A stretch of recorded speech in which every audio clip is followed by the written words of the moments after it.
Rusia es un país que tiene muchas disputas territoriales con muchos de sus vecinos. Las más infames de estas disputas, a las que todos hemos estado prestando atención recientemente, son las que tiene con Ucrania. Rusia reclama la península de Crimea, que anexionó de Ucrania en 2014. El presidente ruso ha cuestionado el derecho de Ucrania a la independencia, y las fuerzas armadas rusas están actualmente invadiendo y ocupando grandes cantidades del territorio del país. Y aunque esta disputa es sin duda la más grande y la más hostil del gobierno ruso, está lejos de ser la única. A miles de kilómetros de distancia, al otro lado de Eurasia, hay otra que se está gestando justo por debajo de la superficie y los titulares, entre Rusia y Japón, por el estatus de estas 4 islas. Las 4 están actualmente gobernadas desde Moscú, pero son intensamente reclamadas por Tokio como sus llamados territorios del norte. 2 semanas después de la invasión rusa de Ucrania, el primer ministro japonés Fumio Kishida declaró que estas 4 islas son un territorio peculiar de Japón y un territorio en el que Japón tiene soberanía. Y al día siguiente, el ministro de Asuntos Exteriores japonés, Yoshimasa Hayashi, declaró que las islas son una parte integral de Japón. Y no es que de repente salieran de la nada a reclamar estas islas para sí mismos, después de que Rusia se distrajera de repente con una guerra en Europa. El gobierno japonés ha estado reclamando estas islas durante décadas y durante casi 80 años. Tanto ellos como el gobierno de Estados Unidos han considerado estas islas como territorio ruso ocupado de Japón.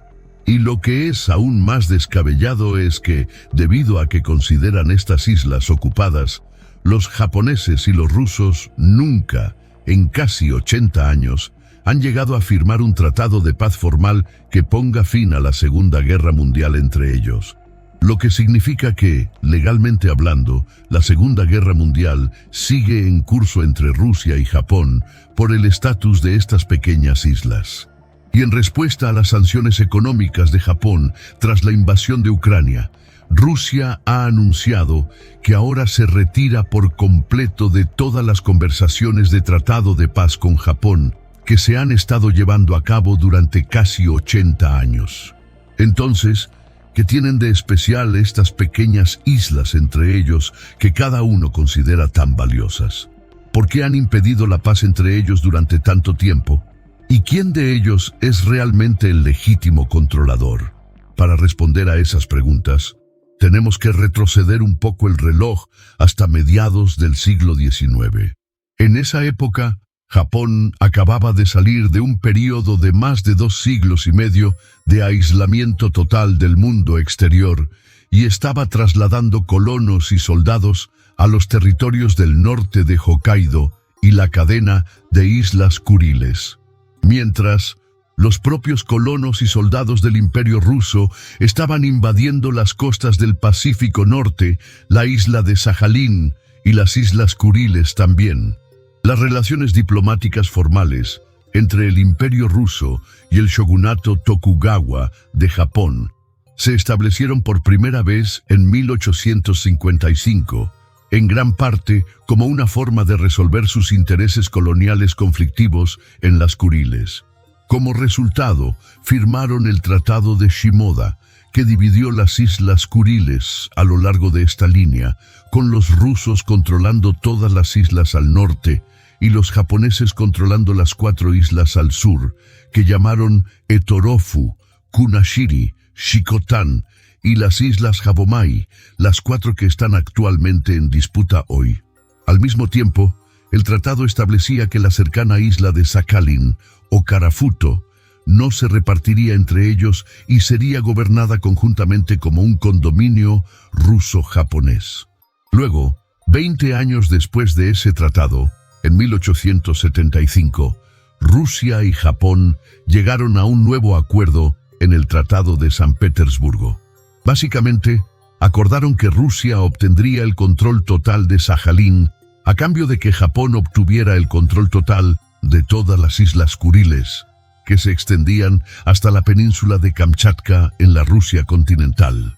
Lo que, por razones que veremos más adelante, fue un intercambio absolutamente terrible para Japón. Hasta ahora, sin embargo, todos estos territorios se han acordado a través de medios de paz y diplomacia. Pero todo eso cambiaría a principios del siglo XX. Las ambiciones y objetivos territoriales de Rusia y Japón estaban empezando a cruzarse en demasiados lugares. Los rusos no tenían ningún puerto propio en el Pacífico que permaneciera libre de hielo durante el invierno, lo que bloqueaba sus capacidades navales y comerciales a lo largo de toda la costa durante toda la temporada. Así, los rusos estaban intentando expandirse hacia aguas más cálidas en Manchuria y Corea, y lograron adquirir un contrato de arrendamiento de la dinastía Qing en Port Arthur, en la península de Liaodong de China, que, de forma crucial, sí permanecía libre de hielo incluso durante el invierno. Desafortunadamente para ellos, los japoneses en ese momento también estaban buscando expandir su propio imperio en esta misma dirección. Japón ofreció inicialmente un compromiso similar al que habían hecho con Rusia anteriormente sobre Sajalín y las Kuriles, el control ruso sobre Manchuria a cambio del control japonés sobre Corea.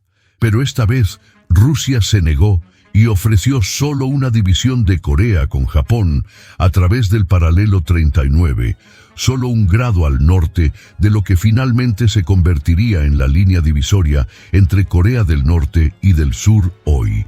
Japón se negó y decidió lanzar un ataque sorpresa contra la armada rusa anclada en Port Arthur, lo que dio inicio a la guerra ruso-japonesa de 18 meses. A pesar de que toda esperanza de victoria sobre Japón se disolvió en cuestión de meses, el zar continuó la guerra de todos modos para evitar sufrir lo que llamó una paz humillante. En 1905, la guerra finalmente concluyó con una decisiva victoria japonesa gracias al Tratado de Portsmouth, que cedió la mitad sur de Sajalín a Japón, entre otras cosas. Durante las siguientes 4 décadas, cientos de miles de colonos japoneses emigraron a la mitad sur de Sakhalín desde las islas principales de Japón, y el imperio japonés inició una rápida serie de conquistas militares en el resto de Asia y el Pacífico. Pero la paz con Rusia, en su mayor parte, se mantuvo bien. Sin embargo, esto fue controvertido dentro del propio Japón en ese momento. Antes de la Segunda Guerra Mundial, el gobierno fascista japonés debatía en gran medida entre 2 opciones de política exterior agresiva diferentes. Una doctrina de expansión del norte que abogaba por una invasión y conquista de las tierras del extremo oriente de la Unión Soviética, promovida en gran medida por el ejército japonés. O una doctrina de expansión del sur que abogaba por una invasión y conquista de las posesiones coloniales occidentales en el Pacífico y el sudeste asiático, promovida en gran medida por la Armada japonesa.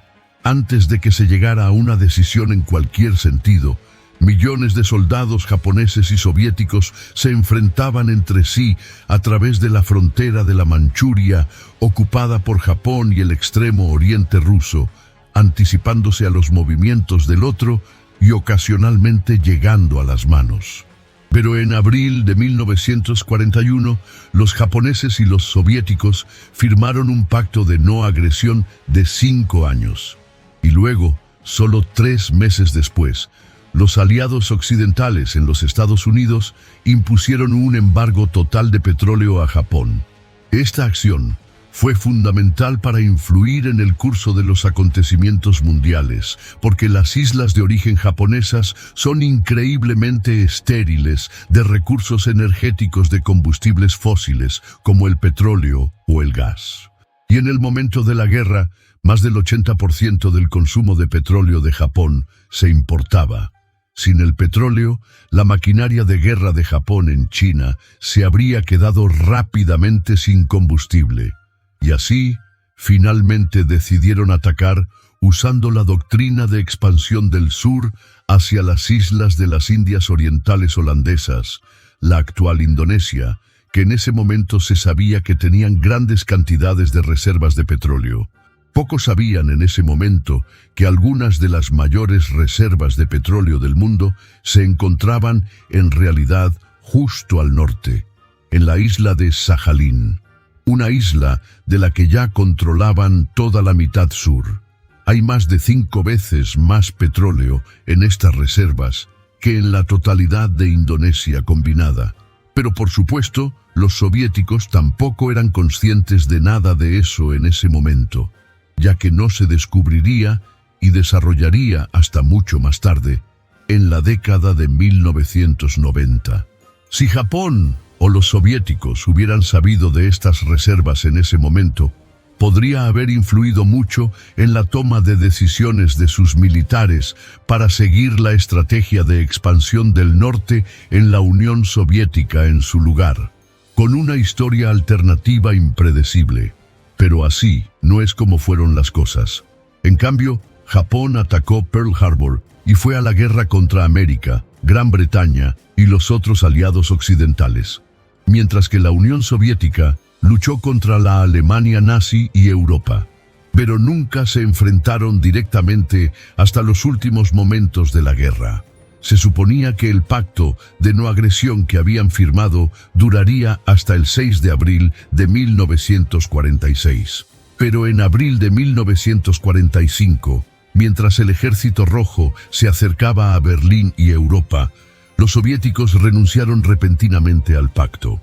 Y luego, solo 2 días después de que Estados Unidos lanzara la primera bomba atómica sobre Hiroshima, en agosto, la Unión Soviética declaró formalmente la guerra a Japón y lanzó una invasión a gran escala de la Manchuria, Corea, la mitad sur de Sajalín y las Islas Kuriles, ocupadas por Japón. Japón anunció su rendición solo una semana después de la declaración de guerra soviética. Pero luego, 3 días después, los soviéticos comenzaron su invasión anfibia de las Islas Kuriles. Japón firmó formalmente la paz el 2 de septiembre, pero para ese momento la totalidad de Sajalín y las Islas Kuriles habían quedado bajo ocupación soviética. Cientos de miles de colonos japoneses en estos territorios fueron posteriormente deportados por la fuerza por los soviéticos de regreso a la parte continental de Japón. Y cientos de miles de colonos, en su mayoría rusos y ucranianos, se han mudado desde entonces para reemplazarlos en las décadas que han seguido. Ahora, aquí es donde comienza el origen del conflicto moderno sobre las 4 islas reclamadas por ambas partes. Empecemos con la perspectiva de Japón. Japón cita la ambigüedad del lenguaje utilizado en varios documentos y declaraciones de la era de la Segunda Guerra Mundial como respaldo a sus legítimas reclamaciones sobre las islas. Específicamente, la Declaración del Cairo de 1943 hecha por los aliados, que dice textualmente: Japón será despojado de todas las islas en el Pacífico que ha incautado u ocupado desde el comienzo de la Primera Guerra Mundial en 1914. Así como esta cita, Japón también será expulsado de todos los demás territorios que ha tomado por violencia y codicia. El equipo legal de Japón señalaría que las Islas Kuriles, específicamente, no están cubiertas por las demandas de esta declaración, ya que Japón negoció pacíficamente su control de Rusia en 1875, antes de la Primera Guerra Mundial, e incluso antes, resolvió las 4 islas en disputa en el Tratado de Shimoda de 1855 con Rusia. Estas 4 islas nunca fueron tomadas por la violencia y la codicia, y por lo tanto nunca deberían haber sido tomadas de Japón. Además, la Declaración de Potsdam, hecha por los aliados más tarde en 1945, cuando la guerra estaba terminando, dice en la sección 8 que la soberanía japonesa se limitará a las islas de Honshu, Hokkaido, Kyushu, Shikoku y a las islas menores que determinemos. El gobierno japonés está interesado en señalar que esto no aborda el problema de las 4 islas menores en disputa directamente. Japón señala además que las islas en disputa habían sido parte del Japón de la era Tokugawa desde 1855, antes de la era del Imperio, y nunca habían sido reclamadas o pertenecido a Rusia hasta que las conquistaron por la fuerza en los últimos días de la Segunda Guerra Mundial.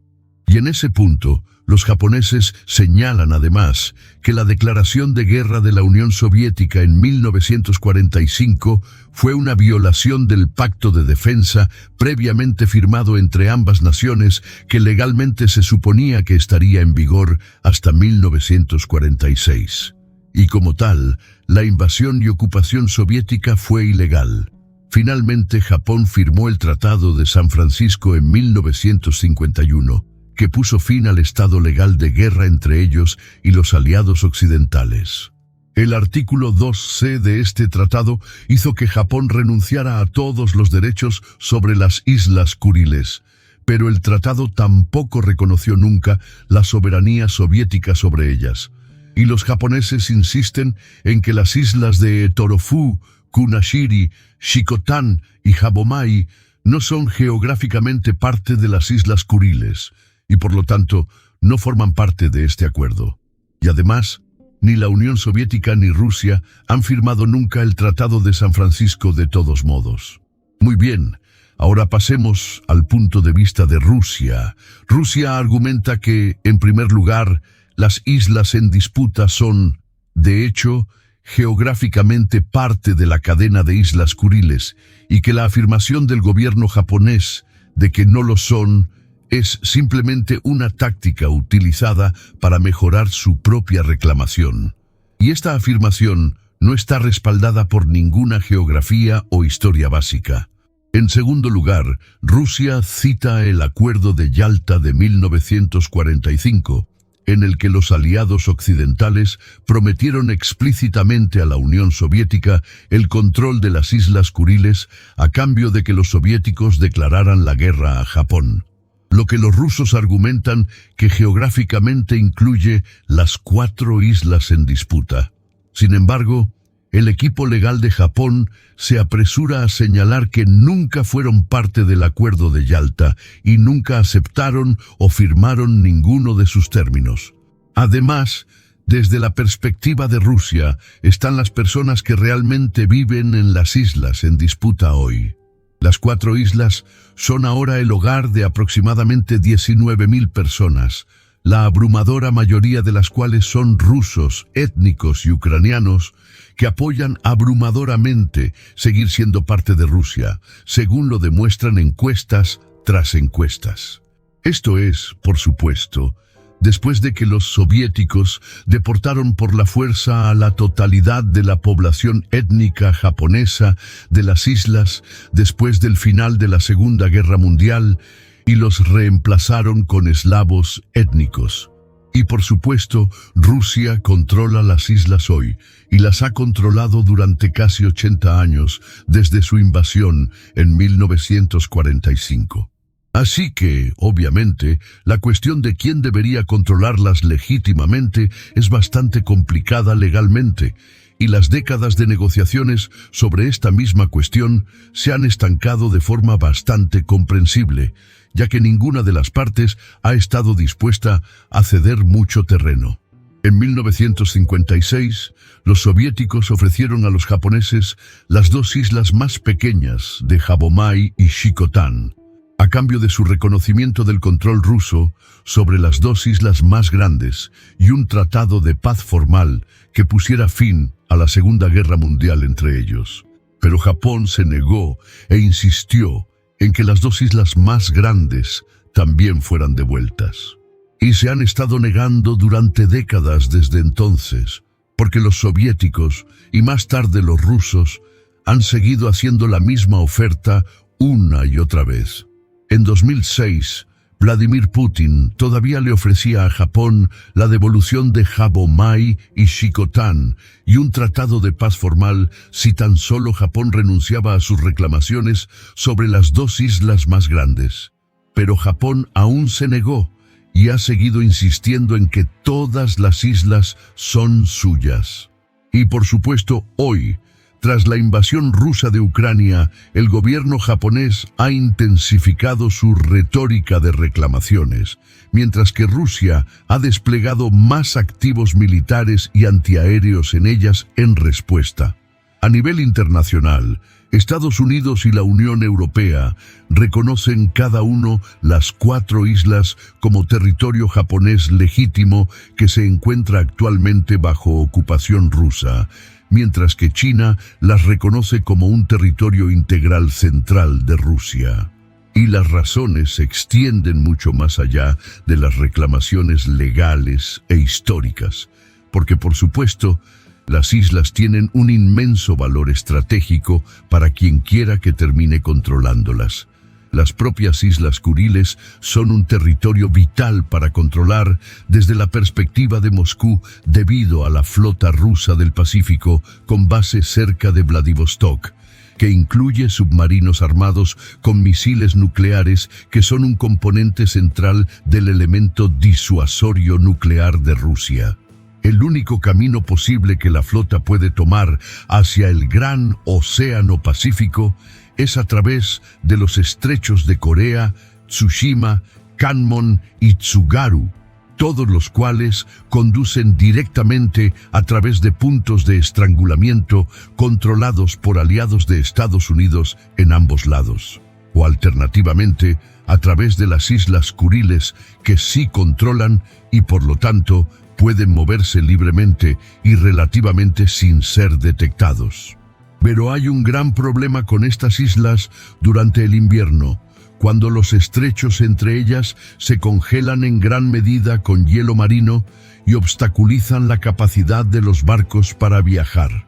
Las islas del norte en la cadena permanecen congeladas durante un promedio de 60 días más que las del sur. Entonces, si las 4 islas del sur en disputa fueran devueltas a Japón, no solo extendería la influencia japonesa y por lo tanto estadounidense más profundamente en las Kuriles, sino que solo dejaría a Rusia con las islas del norte para que su flota del Pacífico pasara, lo que se congela durante una cantidad de tiempo significativamente mayor del año, y restringiría aún más las capacidades navales de Rusia en el área. Además, dado que Estados Unidos ya tiene decenas de miles de tropas desplegadas en Japón en casi 2 docenas de bases, no sería inconcebible que si las islas en disputa fueran devueltas a Japón, Estados Unidos construiría sus propias bases aéreas allí que podrían amenazar la capacidad de Rusia para mover libremente activos navales a través de las Islas Kuriles restantes, incluso durante el verano. Y así, Estados Unidos habría asegurado efectivamente el cerco y la contención de la flota rusa del Pacífico dentro del mar de Ojotsk y el mar de Japón. Y para empeorar aún más las cosas, desde la perspectiva de Moscú, cualquier entrega de territorio supuestamente ocupado en el este a Japón sentaría un precedente legal peligroso para ellos en el otro lado de Eurasia, en Ucrania, donde la península de Crimea es reclamada por Ucrania y casi el resto del mundo como territorio ucraniano legítimo que se encuentra actualmente bajo ocupación rusa. Muy similar a cómo Japón y Estados Unidos ven las islas en disputa en el Pacífico. Y también están los recursos potenciales. Si bien no está claro en este momento, existe una especulación significativa de que el área a su alrededor podría ser rica en reservas de petróleo y gas, especialmente si se considera que algunas de las reservas más grandes jamás descubiertas en el mundo están muy cerca, frente a la costa del noreste de Sajalín. Si se descubrieran reservas similares dentro de las aguas alrededor de las Kuriles y las islas en disputa, cambiaría drásticamente el cálculo de ambos lados, especialmente considerando los enormes cambios en las fronteras de las zonas económicas exclusivas que ocurrirían si las islas fueran devueltas a Japón. Entonces, por todas estas razones, es muy poco probable que Moscú considere alguna vez devolver las islas a Japón. Y de hecho, Ahora es ilegal hacerlo después de los cambios recientes realizados en la Constitución rusa que han hecho que sea ilegal que el Estado renuncie a cualquiera de sus territorios a otra potencia, lo que se escribió específicamente con las islas en disputa y Crimea en mente. Y ahora, después de las sanciones y la retórica intensificada que viene de Tokio, Moscú se ha retirado por completo de todas las conversaciones de acuerdo de paz y ha comenzado una vez más a militarizar las islas como una demostración de fuerza para el mundo. La paz final entre Japón y Rusia ha demostrado ser difícil de alcanzar, y la cuestión de quién debería controlar legítimamente las 4 islas parece que permanecerá abierta en el futuro previsible.